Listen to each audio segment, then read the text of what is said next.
खुलुमबाय आंनि मुङा लैहोर लैहोर गयारी दिनै आङो सासे फरायसा जानानै आरो बिटिआर हालामनि सासे थागिबि जानानै आरो बेजों लोगोसे बर' बिमानि फिसा जानानै आङो दिनै बर' हारिनि बागै आङो फंनैसो बाथ्रा बुंनो आखायाव लादों। दिनै जों नुनो मोन्दों बर' हारियाव बिराद गुलाय गुजाय जानानै दङ। जोङो गावजों गाव बिदा फंबाय नायलायनो हायै जानानै दङ आरो बेजों लोगोसे जोङो दिनै मोनाबिलि समाव जों नुनो मोननाय बायदि निउसाव नुनाय बायदि जिहेतु बिथां जोंसार मुसाहारि जाय रुंसारि जानानै थांनाय बिथांनि न'आव जोङो थांनानैहाय जोङो बिथांनि न'खरखौ नायनानै आरो बिनि बिसि आरो जाय बिथांनि फिसाजो उन्दै 15 दिननि जाय उन्दै जारौ दंमोन बिथांमोनखौ नायनानै जोङो बिराद गोसोआव दुखु मोनदों आरो गाबखांनाय फैदों जे जोंनि बर' हारिनि बिमानि सासे फिसायानो थैदों। दा दिनै नाथाय जोंनि बर' हारिनि गेजेरावहाय दिनै बयबो सिरि जानानै दङ। रावबो इन्टेलेक्चुयेल रावबो मिडिया कभार खालामहैदोंबाबो गोथौयै कभार खालामाखै। दिनैहाय जोंनि मन्त्रि एमएलएफोर आरो जोंनाव गोबां छात्र संगठन दङ। बुंनो थाङोबा जोंनावहाय दिनै बर' हारिनि गेजेराव मोननै छात्र संगठन दङ। एबसु दङ दुलाराय बर' फरायसा आफाद आरो बिएसु दङ बड'लेण्ड स्टुडेन्ट इउनियन।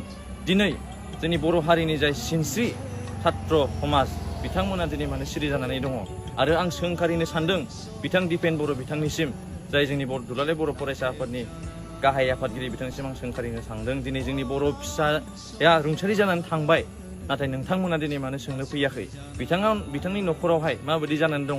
बिथांनि फिसाजो उन्दै जाय 15 दिननि जाय गथ' जारौ बिथाङा माबायदि जालांगोन आरो बिनि इयुना माबायदि जालांनांगौ, बिनि फिउचारा माबायदि जालांनांगौ बिनि बागै रायलायनो मानो फैयाखै? आरो आं सोंखारिनो सानदों बै बिथां निउस चेनेलफोरखौबो दिनै गोबां निउस चेनेल दङ जोंनि बर' हारिनि गेजेरावहाय। दा बिथां निउस चेनेलफोरा दिनै मानो बिथांनि गोथै सह लाबोनाय समावहाय बिथांमोना मानो कभारेज खालामहैयाखै? बिसोरनि न'नि दुखु सुखुखौ दिनै मानो मोजाङै सोंनानैहाय सरकारनि सिगाङाव दिनै मानो अनुरद खालामहैयाखै? जोङो नुनो मोन्दों दहाय जेब्ला बिथां जोंसार मुसाहारिनि जेब्ला डेड बडिखौ लाबोदोंमोन बे समावहाय रावबो निउस चेनेल गैया, रावबो मिडिया गैया। बिथांखौहाय खालि मोनसे एम्बुलेन्सआव हरफानानैहाय बिथांखौ न'सिम लाबोनानै दोनख्लायनानै गालांदों। दा नंखायनो आङो साफ्रोमबो बर' बिमानि फिसानिसिम आं खावलायनो सानदों जाहाथे जोङो बयबो बर' हारिनि फिसाफोरा खौसे जायो आरो जोंनि बर' हारिनि गुलाय गुजायखौ नुनानै जोङो जाहाथे नेवसिनानै थाया। जोङो जयैनो मोनसे एकजुट जानानै जाहाथे जोङो बेफोरखौ जोङो फाइट खालामनो हायो आरो जाहाथे जोङो फिउचारावबो सोरनिबा बिदा फंबाय आरो आंनो बा नोंथांमोनानो जाहाथे एनकाउन्टारनि शिकार जाया बेनिखायनो जाहाथे जोङो सांग्रांथि जानानै थायो। बेनो जोङो लामायाव आगान सुरनांगोन। मानो होनबा जोंनि बर' हारियाव खौसेथि गैला। बे खौसेथि गैयैनि जाहोना जाहैबाय माखासे पलिटिकेल इस्युनि थाखाय जोंनि बर' हारिनि गेजेरावहाय गावजों गावनो नांलाय खमलाय दानथार सुथार जानानै दङ। जाहाथे बेफोर समाधाना गासिबो समाधान जालांजोबो बेफोर प्रब्लेम्सफोरा।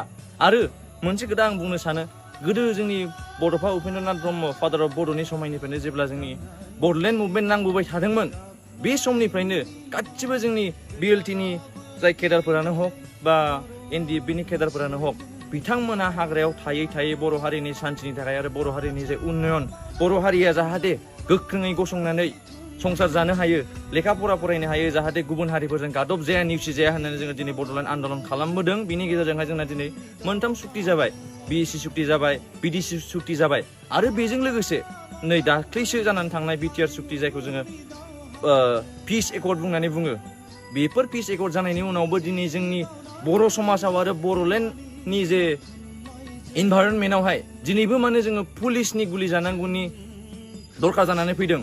जोंनि बड' पिस एकर्डआ दिनै माहा थांखो?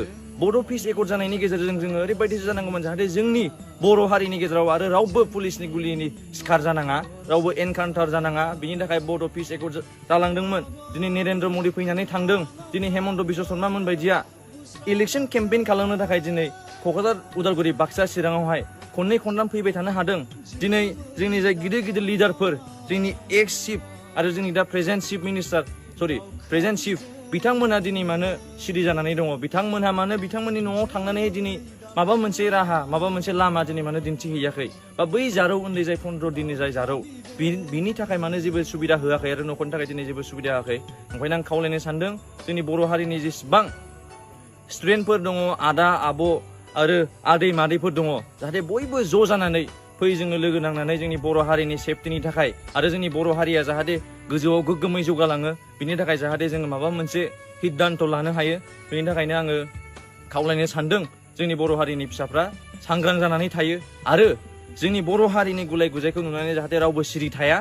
बयबो गावनि भइसखौ रेज खालामनानैहाय बर' हारिनि प्रब्लेमखौ समाधान खालामो दा आं बेखौनो आसा खालामबाय